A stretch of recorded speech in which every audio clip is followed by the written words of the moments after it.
as obras da carne e o fruto do Espírito. A pergunta é: como é que vamos vencer?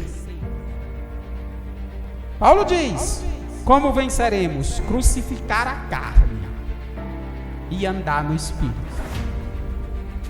É a única forma de vencer. Olha para o verso 24, veja o que Paulo diz. E os que são de Cristo Jesus, crucificam a carne com as suas paixões e concupiscências. Esse verso é mal entendido, porque não é um morrer. Não é isso que Paulo está dizendo. É um matar deliberado, irmãos. É um matar intencional. Não é um morrer, é um assassinar a carne. É furá-la com prego, com martelo. É deixá-la presa em um lugar, porque isso era a crucificação. Ou seja, devemos odiar com todas as nossas forças os pecados que tínhamos antes da conversão. Devemos fazer todo o esforço para que aqueles pecados descritos dos versos 17 a 21 não se manifestem na nossa vida, porque eles são conhecidos. Não vem dizer que você não enxerga, não. Eles são famosos, irmão. Eles estão ao nosso derredor o tempo todo, crucificar a carne. Mas há algo magnífico aqui, porque ela já foi crucificada. Essa é te lembrar primeiro do que disse Jesus Cristo em Marcos capítulo 8, verso 34. Uma multidão o seguia, e Jesus disse: se alguém quiser vir após mim, a si mesmo se negue, tome a sua cruz e siga-me. Para que é a cruz? Para crucificar a carne, é o que diz Paulo. Para que é a cruz? É para que você se pregue nela. Em certo sentido, irmãos, todo crente, todo discípulo de Cristo deve se comportar como um criminoso condenado carregando uma cruz. Ele tem que estar disposto a fazer isso, e essa é uma ilustração bastante interessante para falar do arrependimento. Porque diz que ele crucifica a carne com suas paixões e concupiscência. Isso é muito profundo. Dizer isso, queridos, é dizer que nossa luta contra o pecado, ela deve ser impiedosa, agressiva, dolorosa e decisiva. Impiedosa e agressiva, porque a crucificação no mundo grego-romano era uma forma de execução impiedosa, agressiva. Não era para pessoas boas, simpáticas, agradáveis, não, era para os piores criminosos.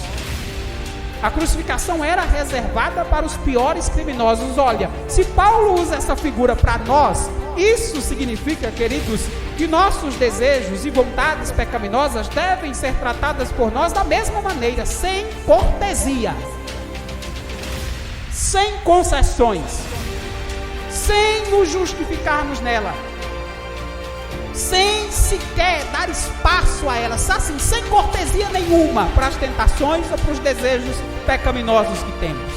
Essa rejeição, sim, é dolorosa, porque na crucificação, quem era crucificado sentia muita dor, irmãos. Imagine um prego no pulso, nos pés, pendurado em uma cruz, no sol, sem poder respirar até morrer.